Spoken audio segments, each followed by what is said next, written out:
The hand clamped down on her wrist like a vice. Every customer in the diner looked away. Every single one, except the man in the worn flannel shirt. Let me back up 45 minutes. At midnight on a Thursday, the only people left in the Silver Moon Diner were the ones the world had forgotten about.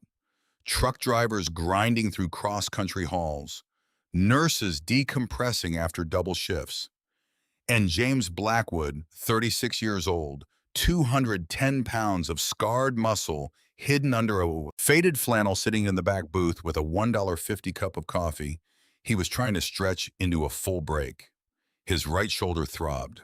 Shrapnel from Kandahar buried too deep to remove, waking up every time the weather turned wet. The rain hammered the windows like it had a personal grudge. James rolled the shoulder, winced, and checked his watch. 42 minutes until his overnight security shift at the warehouse district. Before that, he'd done a full morning of medical supply deliveries. Tomorrow, if his body cooperated, he had a weekend handyman job lined up across town. 3 jobs, 7 days a week, $1,200 a month for rent on a cramped 2-bedroom apartment, $300 for utilities, $400 for his 7-year-old daughter Lily's school supplies, dance classes, the things that made her eyes light up, $600 for food and whatever else a growing kid needed, $2,500 a month minimum, just to keep their heads above water, a city engineered to drown people like him. James Blackwood had been a Marine Scout leader. He'd led men through ambushes in the Hindu Kush, held a dying corporal's hand in the back of a helicopter, earned the Bronze Star he kept in a drawer he never opened. None of that translated into a living wage back home. His wife, Catherine, had been the one who managed everything. The finances, the warmth, the belief that things would get better. Then the cancer came, 18 months of watching the strongest person he'd ever known become someone he couldn't save. She died 4 years ago. James had fallen apart for a while after that. A bar fight that landed him in a holding cell overnight. Months of numbness. Then Lily had looked up at him one morning and said, "Daddy, who's going to make my lunch?" And something in him snapped back into place. 2 years of PTSD treatment, regular sessions, coping mechanisms, discipline. He'd rebuilt himself into something functional, if not whole. The diner's night waitress refilled his coffee without being asked. She was young, mid-20s, with honey blonde hair pulled into a no-nonsense ponytail, and the kind of quiet efficiency that suggested she actually cared about doing the job well. Her name tag said Emma. James had been coming to the Silver Moon for 3 months on his late-night breaks, and he'd noticed things about her, the way she enunciated words a little too, precisely the way she held her posture, like someone who'd been trained to sit at long tables, not serve them. He'd also noticed that she never complained, never checked her phone, never acted like the work was beneath her. Whatever her story was, it wasn't his business. James Blackwood had learned a long time ago that everyone was fighting a war you couldn't see. Her real name was Elena Mercer, and her war was with her own last name. Lennon M. Mercer, 26, Stanford Masters in Product Design, sole heir to the Mercer Technologies empire, a company valued at $47 billion and counting. Her father, Richard Mercer, had built it from a garage in Palo Alto into one of the most powerful tech conglomerates on the planet. Elena could have been running a division. She could have been sitting in corner offices with floor-to-ceiling windows reviewing acquisition targets and sipping single-origin espresso. Instead, she was scraping dried ketchup off a booth seat at 1 o'clock in the morning, and she had never been happier. It wasn't a breakdown, no matter what her father's people whispered. It was a choice. Elena had spent her entire life inside a bubble where every interaction was transactional, where people smiled because of what her name could do for them, where friendship was a strategic alliance and love was a merger proposal. She'd sat in board meetings where men twice her age talked about connecting with everyday users while they couldn't name the price of a gallon of milk. She wanted to know what real life tasted like. The exhaustion, the small kindnesses between strangers, the weight of earning $1 through actual labor. So she told her father she was taking a sabbatical for personal development, dyed her hair a shade darker, adopted a fake name, and found a job at a diner that never made the pages of any food blog. The arrangement worked because of a deal. She'd struck with her father a fierce, stubborn negotiation that had lasted 3 hours and ended with Richard Mercer's grudging agreement. 6 months. She could have her experiment, as he called it, for 6 months. In exchange, she would return to Mercer Technologies afterward and take the VP of product development role he'd been holding for her. She would also check in weekly with Gavin Cross, the head of her father's security detail, though she negotiated that down to text messages rather than physical surveillance. 3 months in, she'd learned more about product design from watching people actually use things, the way a tired trucker struggled with a flimsy coffee lid, the way an elderly woman couldn't read the small print on a receipt, than she'd learned in 2 years of graduate school. She'd also learned what it felt like to be invisible, and she discovered that invisibility was a kind of freedom she'd never known existed. The bell above the diner door chimed at 12:43 a.m. 3 men walked in, and the air in the room changed. The one in front was Derek Sloan, 41 years old, venture capital. The kind of man who turned money into more money through a combination of sharp instincts, sharper elbows, and a complete absence of anything resembling a conscience. His suit cost more than James Blackwood made in a month. His watch cost more than James made in a year. He moved through the world like he owned it, because in most of the rooms he entered, he functionally did. Derek Sloan was also drunk. Not falling down drunk, not slurring his words drunk. The dangerous kind of drunk, the kind where the alcohol stripped away the last thin layer of civility that men like him wore in public, leaving nothing but the raw entitlement underneath. He'd been at a private dinner with investors, 3 bottles of Chateau Margaux, split among 4 men, followed by whiskeys at a lounge that catered to people who thought spending $40 on a cocktail was reasonable. His 2 associates, a broad-shouldered man named Dale and a younger, nervous one named Kyle, had tried to steer him toward a car home. Derek had insisted on coffee first. He did not know that the waitress at the Silver Moon Diner was Elena Mercer. Not yet. "Table for 3, Derek announced, dropping into a booth with the boneless confidence of a man who'd never been told no. Dale and Kyle slid in across from him, exchanging the kind of look that people who work for difficult men learn to exchange without moving their faces. Elena approached with her order pad. "Good evening. What can I get you, coffee?" Derek said, not looking at her. "Black. And make sure it's fresh. Last time I was somewhere like this, they served me something that tasted like it was brewed during the Clinton administration." Dale chuckled. Kyle studied the laminate tabletop. "Coming right up."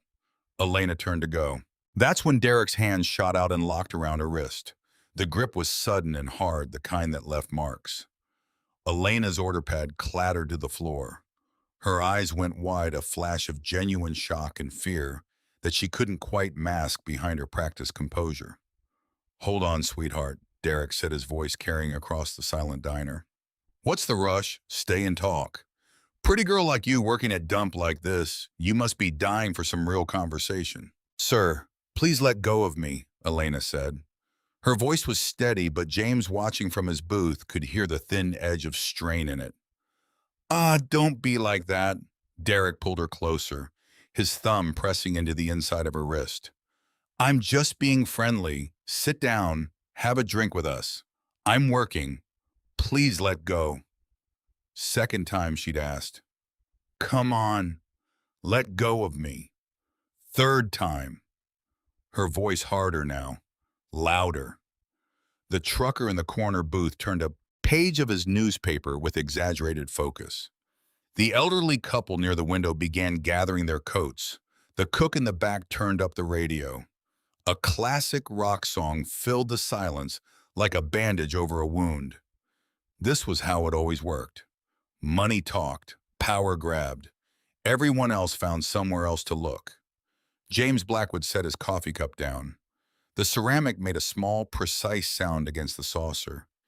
He stood, and the movement was slow, deliberate, the way he used to move when approaching an unfamiliar checkpoint. Non-threatening on the surface, absolutely certain underneath. He covered the 3 yards between his booth and Derek's table in 4 unhurried steps, his boots barely making a sound on the cracked linoleum. That's enough, James said. His voice was quiet, conversational, the kind of quiet that made both of Derek's associates shift in their seats. Dale's hand drifted toward his jacket, pocket probably a phone ready to call lawyers or security or both. Kyle looked at the door like he was calculating the distance. Derek looked up. His eyes traveled over James with the practiced assessment of a man who categorized people by net worth.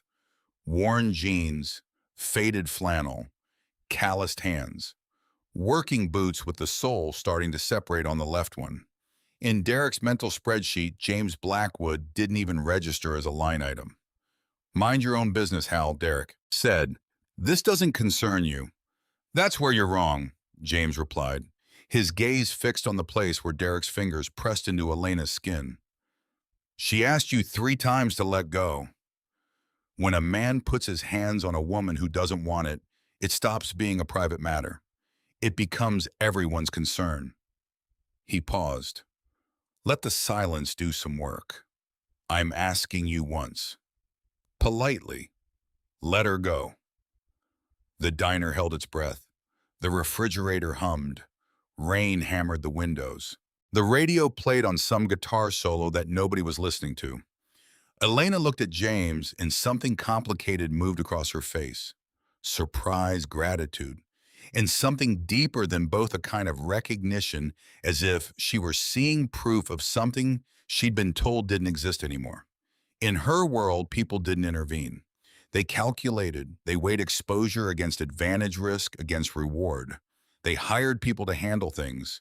They absolutely did not stand up in a diner at 1 o'clock in the morning and put themselves between a powerful man and a stranger simply because it was right. Derek Sloan's face darkened. The alcohol burned away whatever thin calculation might have told him to back down. Do you have any idea who I am? He said. I could buy and sell you 100 times. I could make one call and you'd never work in this city again. You'd lose your apartment, your car, whatever sad little life you've stitched together. Don't test me. I know exactly what you are, James said, and now there was an edge in his voice, quiet as a knife being drawn from a sheath. You're a man who thinks his bank account makes him untouchable. But right here, right now in this diner, your money doesn't mean a thing. You're going to let go of her wrist. You're going to apologize. And then you're going to leave.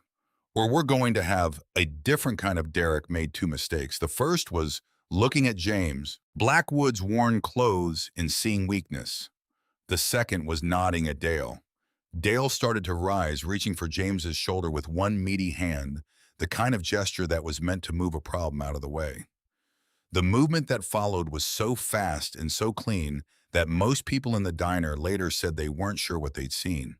James pivoted on his left foot. His right hand came up, trapped Dale's reaching arm at the wrist and elbow. A twist, a controlled step, and Dale was face down on the table, his arm locked behind him in a hold that promised serious damage if he moved. The whole thing took less than 2 seconds. No wasted motion. No violence beyond what was necessary. Textbook. Kyle had half risen from his seat. James pointed at him with his free hand, a single gesture, index finger extended, calm as pointing out a street sign. Kyle sat back down. Nobody needs to get hurt, James said, his voice still at conversational level. Your friend's fine. Shoulder might be sore in the morning. Nothing's broken. Yet.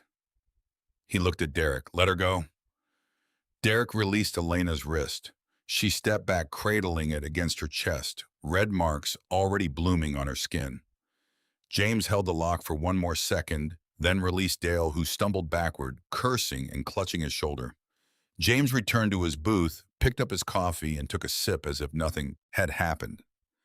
You just made the biggest mistake of your life, Derek snarled, yanking out his phone. I'm calling the cops. Assault and battery. You're going to jail, and I'm going to make sure you rot there. Go ahead, James said. Everyone here saw you grab her first. That's assault. What I did was defensive intervention on behalf of another person. Any officer worth his badge knows the difference. The police arrived 11 minutes later. Lieutenant Henry Brooks, a 20-year veteran of the force who'd seen every kind of trouble the city had to offer, took statements from everyone present. He knew James by reputation, the Marine who worked 3 jobs, never caused problems, always had his daughter at school on time. The security camera footage was a problem, though. The angle was wrong, and the diner's old neon sign cast a pulsing glare across the frame that washed out the crucial first seconds of the confrontation the moment Derek grabbed Elena. Elena's statement was clear. 2 other customers reluctantly confirmed that Derek had initiated physical contact. "Looks like self-defense to me," Brooks said, closing his notebook. "But Mr. Sloan's insisting on pressing charges.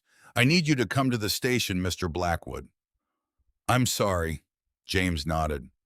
"I need to make a call first. My daughter's with a neighbor." "Daddy?" Lily's voice was small and sleep-fuzzy through the phone. "Is everything okay?" "Everything's fine, sweetheart. I might be late getting home.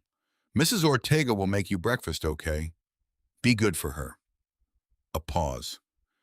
"Then did you help someone, Daddy, like when you were a Marine?" James closed his eyes, pressed his forehead against the cold glass of the diner window. "Something like that, baby. Go back to sleep." At the station, Derek was already there with a lawyer who had materialized like a bad omen, an immaculate man in a charcoal suit who spoke in a low, clipped voice about liability damages and teaching certain people their place. But help arrived from an unexpected direction. Andrea Vasquez, 34, the kind of attorney who'd clawed her way through law school on scholarships while raising 2 kids alone, walked into the station at 2:30 in the morning. "I'm Mr. Blackwood's attorney," she announced. A customer at the diner had called her. Andrea did pro bono work for veterans. It was the thing she was most proud of, and it paid nothing, and she would fight anyone who tried to take it from her. Derek's lawyer sized her up, saw the off-the-rack blazer and the scuffed briefcase, and made the same mistake Derek had made with James. He underestimated her. "My client was acting in defense of a third party who was being physically assaulted," Andrea said, her voice cutting through the room like a blade. "Unless your client wants his blood alcohol level from tonight entered into the record alongside the testimony of multiple witnesses, I'd suggest we all take a breath." The charges were held pending investigation. James was released. He went straight to a security shift 3 hours late and worked until dawn. The next morning, everything fell apart. James woke to his phone vibrating like something alive. Someone had posted a video online shot on a phone from an angle that captured only the moment James restrained Dale. No context, no lead-up. No audio of Elena asking Derek to stop. The caption read, "Violent veteran attacks businessman in unprovoked diner assault." The video spread like fire through dry brush. Local news picked it up. Comment sections erupted. By noon, the security company that employed James for overnight shifts called to let him go. "Liability concerns," the manager said, unable to meet his eyes. By evening, his delivery route supervisor suggested he take some time off until this blows over. The property management company he did handyman work for suddenly had no available jobs. In 48 hours, James Blackwood went from 3 jobs to 0. Parents at Lily's school whispered when he showed up for pickup. One mother pulled her daughter away from Lily on the playground. Lily came home confused, asking why her friend wasn't allowed to play with her anymore. James sat at the kitchen table that night after putting Lily to bed, staring at the stack of bills he'd organized by due date. Rent in 12 days. Electric bill past due. Dance class tuition he'd already paid, thank God. He could make it maybe 6 weeks on savings. After that, the math stopped working. He didn't shake. His hands were steady on the table. The PTSD treatment had been working for 2 years. He wasn't the broken man who'd thrown a punch in a bar after Catherine died. He was a father who'd done the right thing and was being punished for it. What Derek Sloan had not known at the diner and what he discovered roughly 8 hours later, when his own assistant sent him a panicked morning briefing, was the identity of the waitress he'd grabbed. He'd been too drunk to recognize her. The plain uniform, the dyed hair, the name tag that said Emma, none of it triggered the mental file he kept on the Mercer family. But when his hangover cleared and the photos from the police report crossed his desk, the floor dropped out from under him. Elena Mercer, Richard Mercer's daughter, the daughter of the man whose company represented 40% of Derek's current fund portfolio, whose cloud infrastructure contract was the centerpiece of his entire quarterly strategy. The panic lasted about 10 seconds. Then the calculation kicked in. Derek Sloan had not built a $200 million venture fund by panicking. He'd built it by controlling narratives. And right now, the narrative needed to be very, very simple. The veteran was unstable, the situation was a misunderstanding, and anyone who said otherwise needed to be silenced. He called his media contacts first. The edited video was already doing its work, but Derek fed it rocket fuel background information on James's PTSD diagnosis, a 6-year-old photo from the bar fight after Catherine's death. No context, just the image of a man being restrained by police captioned in a way that implied a pattern of violence. He called his lawyer second, a civil suit, assault, defamation, emotional distress demanding damages that exceeded what James would earn in a decade. And then he made a quieter call to a private intelligence firm that specialized in personal security assessments, which was a polished way of saying they watched people and documented their vulnerabilities. Within 24 hours, photos appeared on social media. James walking Lily to school, Lily at her dance recital, Lily on the playground shot with a telephoto lens from across the street. The message required no caption. Elena found out about the video from Vivian Cross, her father's head of strategic communications. Vivian, 31, had built her on making problems disappear. She was brilliant, ruthless when necessary, and she sat across from Elena in a Mercer Technologies conference room with a tablet in one hand and an expression that said this was going to be a long conversation. "The man who helped you is being destroyed," Vivian said. "Derek Sloan is using every tool he has, media, legal, surveillance. The veteran's lost all 3 of his jobs. There are photos of his daughter being circulated online, and the narrative in the press is that he's an unstable, violent man who attacked a respected investor." Elena felt something ignite in her chest. Not the cool, strategic anger she'd learned in boardrooms. Something raw. Something that tasted like the greasy coffee at the Silver Moon and smelled like rain on linoleum. "He saved me," Elena said. "He stood up when everyone else looked away, and now they're destroying his life for it." "Yes," Vivian said. "That's exactly what's happening. The question is what you're going to do about it." "I tried. I found him a lawyer already." She had. The night of the incident, before the video went viral, Elena had tracked down Andrea Vasquez through a veterans legal aid network and arranged anonymously for Andrea to represent James. But Derek's legal and media machinery was a steamroller, and Andrea, brilliant as she was one woman with a cluttered office and a caseload that didn't pay. "A lawyer isn't enough," Vivian said. "Sloan is fighting on 5 fronts simultaneously.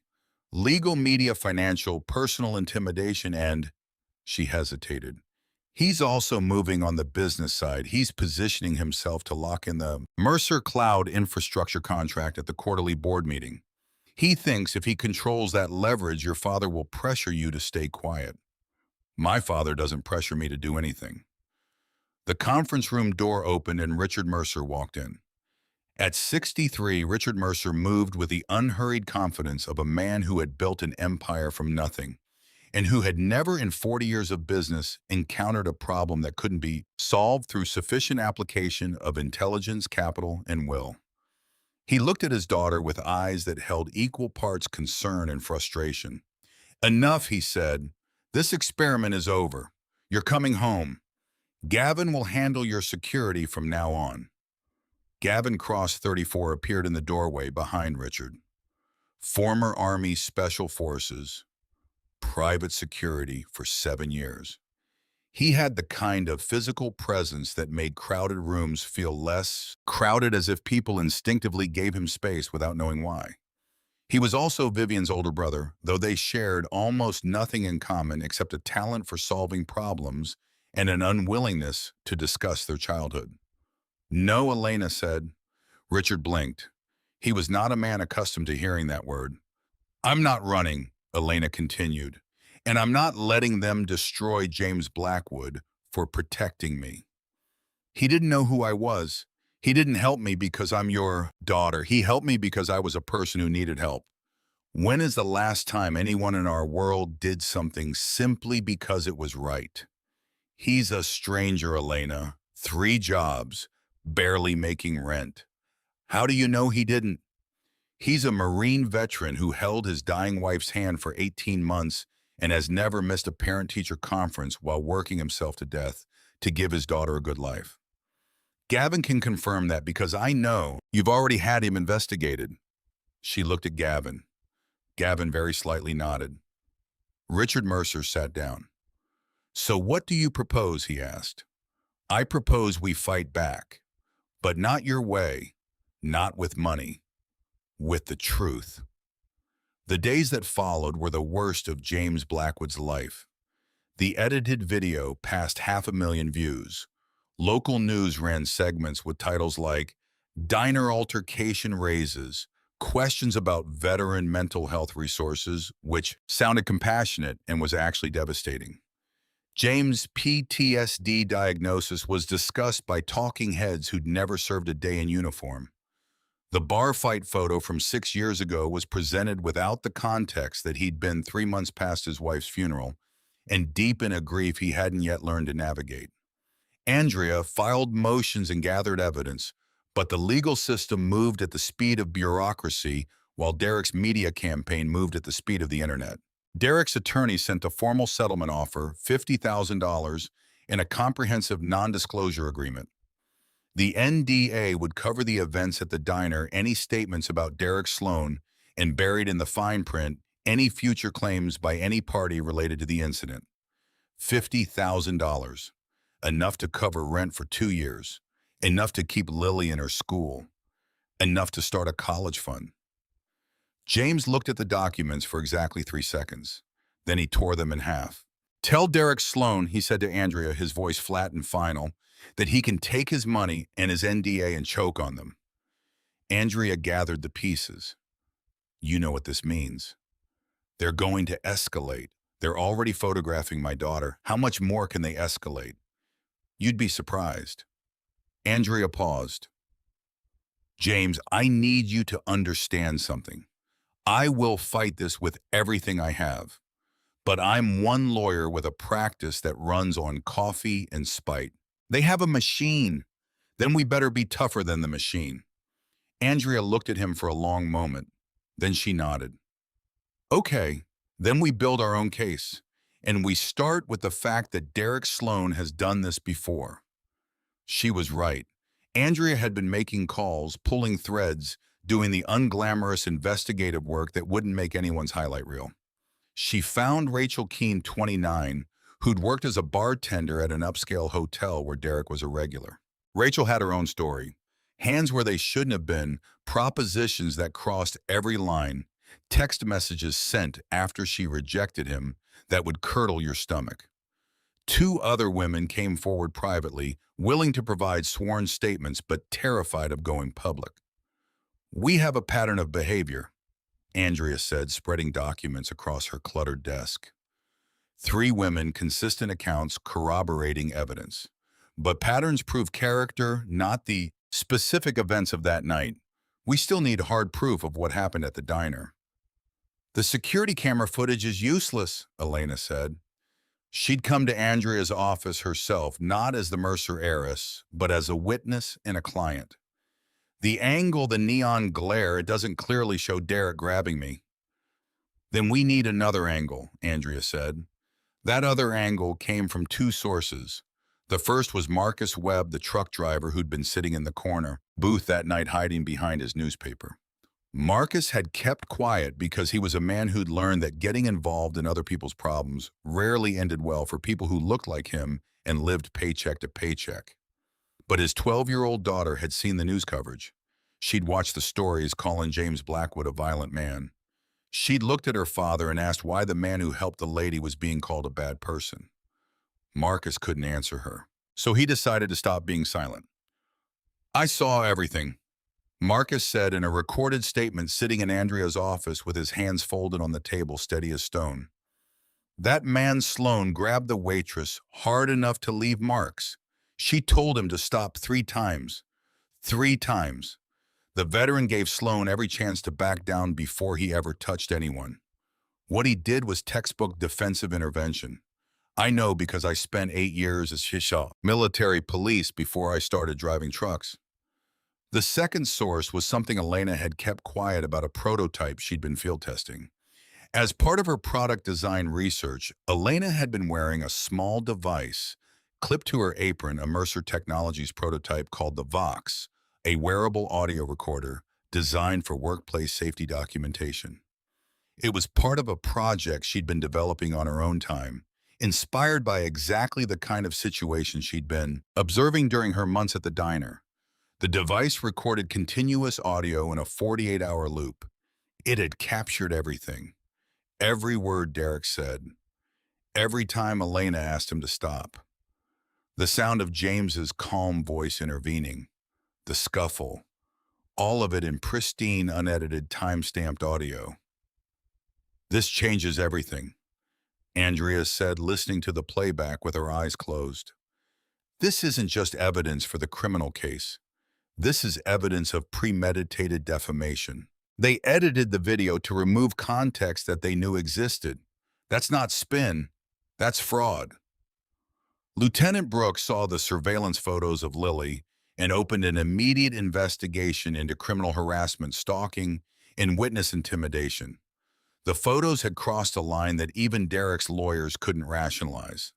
Meanwhile, Gavin Cross was conducting his own investigation, originally on Richard Mercer's orders to find dirt on James Blackwood. Something that would prove the veteran was an opportunist, a con artist, someone angling for a payday. What Gavin found instead was a man who visited his wife's grave every Sunday. A man who'd written a letter to the family of every soldier he'd lost, letters that were still being answered years later. A man who'd never missed a single one of Lily's dance recitals, even when it meant driving across the city between shifts with no sleep.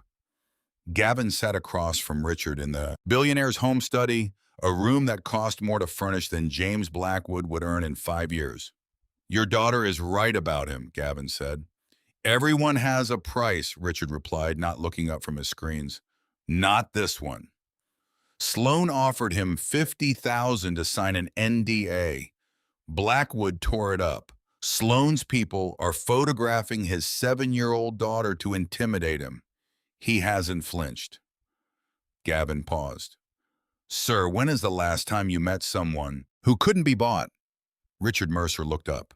The question landed somewhere deep in a place he buried under 4 decades of deals and acquisitions, and the unshakable belief that everyone had a price. "What do you recommend?" he asked. "Don't buy him, don't rescue him. Give him a platform to tell the truth, and let the truth do the rest." The Mercer Technologies quarterly board meeting was held on a Tuesday morning, 3 weeks after the incident at the Silver Moon Diner. It was not the product launch gala, not the flashy public event where investors mingled with journalists over champagne. It was the closed-door session where real decisions were made, where contracts were signed or killed, where men like Derek Sloan exercised the leverage they'd spent years accumulating. Derek was there, seated near the head of the table, flanked by his attorneys. He was confident. The civil suit against James was grinding forward. The media narrative was holding. The veteran was broke, unemployed, and 1 bad month away from losing his apartment. Everything was proceeding according to plan. Richard Mercer called the meeting to order. "Before we address the quarterly agenda," Richard said, "there's a matter of board integrity I need to raise." Derek's smile didn't waver. "Of course, Richard. What's on your mind?" 3 weeks ago, one of our board investors physically assaulted my daughter in a public establishment. When a bystander intervened to protect her, that investor launched a coordinated campaign of media manipulation, legal intimidation, and personal surveillance, including photographing a 7-year-old child to destroy the bystander's life and silence witnesses. The smile disappeared. Richard pressed a button on the conference table's control panel. Audio filled the room. Elena's voice asking Derek to let go. Once, twice, three times. Derek slurred aggressive responses. Then James's voice, calm and measured, giving Derek every opportunity to stop. The scuffle, Dale hitting the table, and then Derek's threat. Asterisk, you just made the biggest mistake of your life. Asterisk. The recording played for 4 minutes and 12 seconds. Nobody in the room breathed. This audio was captured by a Mercer Technologies prototype device, Richard said, and has been authenticated by independent forensic analysts. It is accompanied by a sworn eyewitness statement from a former military police officer who was present and by the testimony of 3 additional women who have experienced similar behavior from Mr. Sloan over the past 4 years. He turned to Derek. Your investment stake in Mercer Technologies is being liquidated effective immediately. Your access to all proprietary systems, data, and facilities is revoked. The cloud infrastructure contract your fund holds is terminated for cause, specifically breach of our corporate conduct standards. Our legal team has forwarded the audio recording witness statements and evidence of your intimidation campaign to the district attorney's office, which has indicated it intends to pursue criminal charges. Derek's lead attorney leaned forward. Richard, let's not be hasty. I'm sure we're past that, Richard said. The door to the conference room opened. Lieutenant Brooks entered with 2 officers. Derek Sloan, Brooks said, his voice cutting through the mahogany and leather hush of the boardroom. You're under arrest for assault, criminal harassment, witness intimidation, and stalking. Please stand up. Derek didn't move. For the first time in his adult life, his money had nothing to say. Brooks waited 3 seconds. Then he walked around the table, and Derek Sloan, venture capitalist power broker man, who had never been told no, was handcuffed in front of the people, whose respect he'd spent his career cultivating. The story broke that afternoon, not as Derek had scripted it, but as it actually happened. Andrea held a press conference outside the courthouse, flanked by Elena and Rachel Keene, who had decided she was done being afraid. The audio recording was released to media outlets. Within 72 hours, 4 more women came forward with accounts of Derek's behavior. His investment firm began hemorrhaging clients. Federal investigators opened inquiries into several of his fund's more opaque transactions. The edited video of James was re-examined and recontextualized by every outlet that had run it. Retractions were published. Apologies were issued, though they felt thin compared to the damage done. Derek Sloan's civil suit against James was dropped. His attorney suddenly had bigger problems to manage. James watched the news coverage from his apartment, Lily curled against his side. On the couch, her small hand wrapped around 2 of his fingers. Andrea called that evening. The civil suit is dead. Criminal charges are moving forward against Sloan, not you. And James, I've gotten 3 calls today from companies wanting to hire you. Your name is cleared. James thanked her.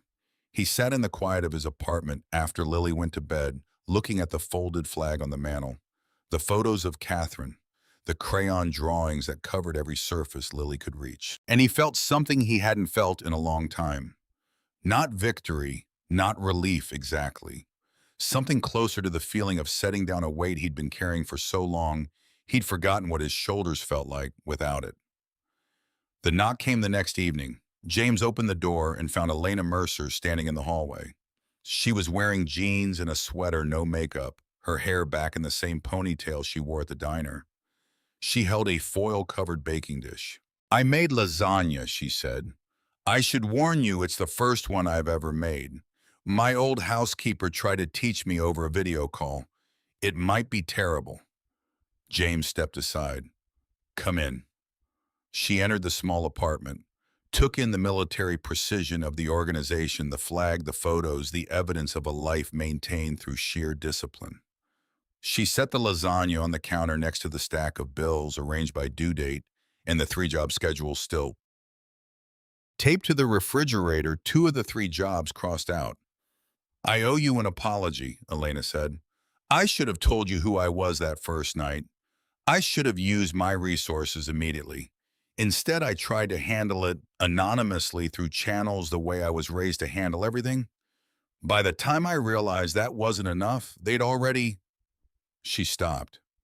You lost your jobs. Your daughter was frightened. That's on me. No, James said. That's on Derek Sloan. What's on you is the audio recording that took him down, and the lawyer who showed up at 2 o'clock in the morning. That was you, wasn't it? Elena didn't deny it. I didn't stand up in that diner because of who you are, James said. I stood up because you needed help, that's all. And I'd do it again tomorrow, for you or for anyone. Lily appeared in the doorway of her room holding a crayon drawing. She'd drawn a figure in a blue shirt standing between a smaller figure and a larger, menacing one. The standing figure had a cape. Is that Daddy, Elena asked? It's anyone who helps, Lily said with the devastating clarity of a 7-year-old. Daddy says everyone can be that person. You just have to choose. Elena looked at the drawing for a long time. 2 weeks later, Richard Mercer asked James to come to his office. Not the corporate headquarters, but his private study, the room where real conversations happen. Gavin was there. So was Elena. Mr. Blackwood, Richard said, I owe you an apology. I assumed you were an opportunist. I had you investigated. I was wrong, and I'm not a man who says that often. You don't owe me anything, James said. I did what anyone should have done. That's precisely the point, Richard replied. Anyone should have. Only you did. He slid a folder across the desk. This isn't charity. It's a job offer. Elena is launching a new division, the Safe Workplace Initiative. It's a comprehensive program for harassment prevention, crisis intervention training, and workplace safety systems. We're going to offer it to every company in our network and eventually to any organization that wants it. We need someone to lead the security and training program, Elena said. Someone who understands de-escalation under pressure. Someone who's been trained in defensive intervention and can teach others. Someone who can walk into a room full of corporate managers and show them what real courage looks like. She paused. Someone who does the right thing when no one's watching and also when everyone is. James opened the folder. The position paid $90,000 a year, full benefits, flexible hours built around a parent's schedule. It was real work, meaningful work, and it was being offered not as a reward for saving the boss's daughter, but because his specific skills, the skills of a Marine Scout leader, a crisis responder, a man who'd learned to manage his own demons through discipline and treatment, were exactly what the program needed. Can I think about it, James asked. Of course, Richard said. He stood, extended his hand, and James shook it. For what it's worth, Mr. Blackwood, I'd be proud to have you as part of this. Not as a favor, as a colleague. After they left, James sat at the kitchen table with the folder open in front of him. Lily climbed into his lap. Are you going to do it? She asked. What do you think? I think you should do what makes you happy. She thought about it. And helping people makes you happy. James looked at the drawing on the refrigerator. The figure with the cape. Yeah, he said. It does. He started 2 weeks later. The Safe Workplace Initiative launched with Elena as director, James as head of security and intervention training, and Andrea Vasquez as legal counsel. Her passion for justice finally given a platform with resources behind it. Vivian Cross, who had initially wanted to bury the entire story, became the program's fiercest public advocate, channeling her media expertise into awareness campaigns that reached millions. Even Gavin contributed, designing the physical security protocols and vetting the trainers James recruited. The first training session was held at the Silver Moon Diner. James stood before a room of managers, HR professionals, security officers, and workers from a dozen companies, and he taught them not just how to intervene physically, but how to overcome the paralysis that keeps people frozen when they witness injustice. The hardest part isn't the confrontation, he told them. The hardest part is overcoming the voice in your head that says, asterisk, it's not your problem. Mind your own business. Someone else will handle it. Asterisk, but when someone is being hurt and you have the power to stop it, it is your problem. It is your business. It's everyone's business. In the audience, Rachel Keene sat with the other women who'd come forward. They weren't victims anymore. They were advocates sharing their stories so others could recognize the warning signs and find the courage to act. Marcus Webb was there too, the truck driver who'd finally decided that silence was its own kind of failure. He'd brought his daughter. Derek Sloan's trial was a landmark. The audio evidence was irrefutable. The pattern of behavior documented across multiple victims and years painted a picture that no amount of legal maneuvering could erase. He was convicted on multiple counts and sentenced to 18 months in federal prison, plus substantial restitution to his victims. His fund collapsed.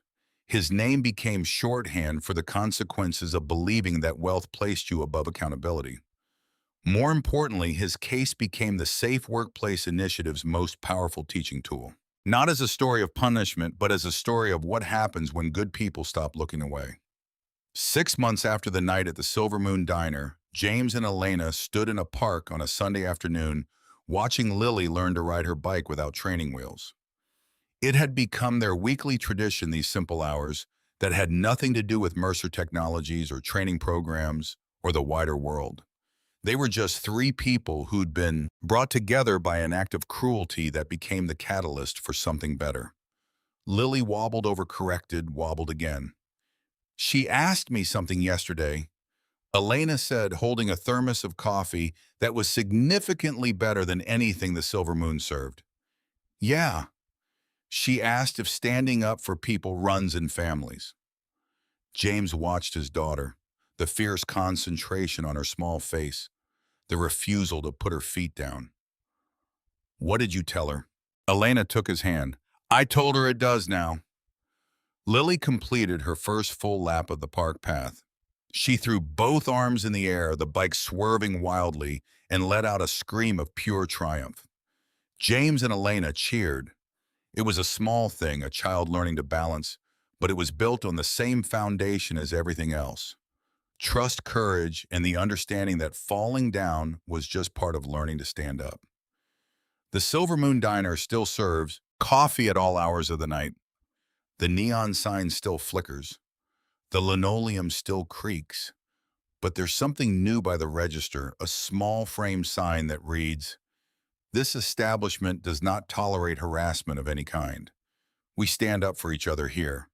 And in a small apartment across town, a little less cramped now, with a second bedroom for the drawings that kept multiplying on every wall, a Marine veteran no longer needs 3 jobs to survive. He works one job that matters. He teaches others what he's always known. That dignity isn't something you earn with a paycheck. That courage isn't the absence of fear, but the decision to act in spite of it. And that sometimes the simplest choice, standing up when everyone else sits down, can change more lives than you'll ever know. James Blackwood never wanted to be a hero. He just refused to be a bystander. And in a world full of people looking away, that made all the difference. If this story moved you, don't forget to subscribe and hit the notification bell. New stories every week, stories about ordinary people doing extraordinary things when no one expects it. Trust me, the next one is going to leave you speechless.